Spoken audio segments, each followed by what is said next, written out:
Mr Langdon, you've made your report to the licensing courts. A few things flagged up again this year? Yes, I mean, first of all, and pleasingly, the conduct of licensed clubs and premises, in all, we've had a good 3 years. There's been good regulation. People are doing things not by regulation but by compliance and by voluntary consensus, and we've had a reduction in the number of people that have been arrested for drunkenness on premises.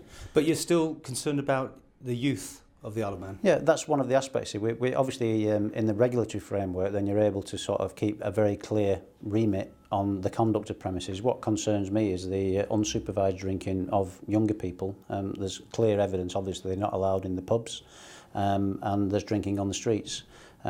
Clearly what we've tried to do is work with off licences, and I'm very clear that they are playing their part in not serving to young people. I think the biggest issue is that of proxy buying, which is clearly adults who are buying on behalf of children and young people. You can't seriously expect to get rid of all that though, because that's just life, isn't it? People always find ways round licensing orders and ways of getting their hands on alcohol. Yeah, well, I accept that, but I think also we've got a responsibility mainly to enforce the law, but also to educate and prevent. I mean, what the biggest risk in terms of the island is that a young person that's drink too much that is found trying to secrete themselves because they're drinking alcohol and they believe that it's wrong, and they're found in a collapsed condition somewhere.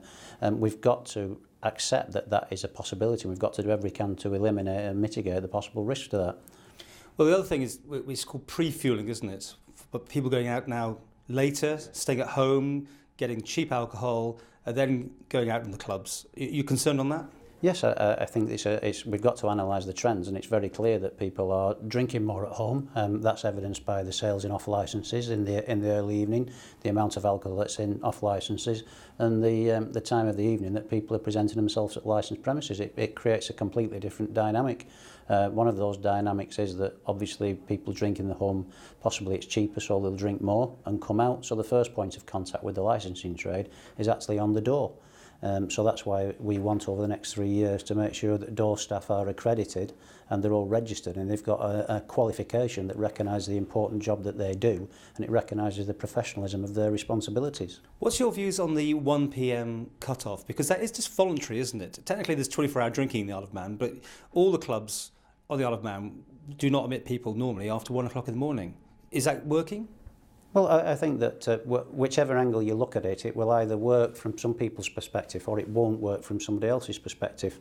What I say is that our bottom line is that we're trying to create an environment where there's community safety. If there's a need in a well-regulated environment for people to drink beyond those hours, then I would be satisfied personally for that to carry on. I don't think that one size fits all, but at the same time you can't ignore the potential risk that different arrangement presents based upon the fact that 1 or 2 people may transgress in that environment. Are you for it or against it? Well, I don't realistically think that there is a for and against. I think there's an argument for both sides. What I'm saying, I'm asking you, what do you think? I am for well-regulated premises that provide people with a safe environment, and if that safe environment can be created by extending hours beyond 1 o'clock, well, that's fine.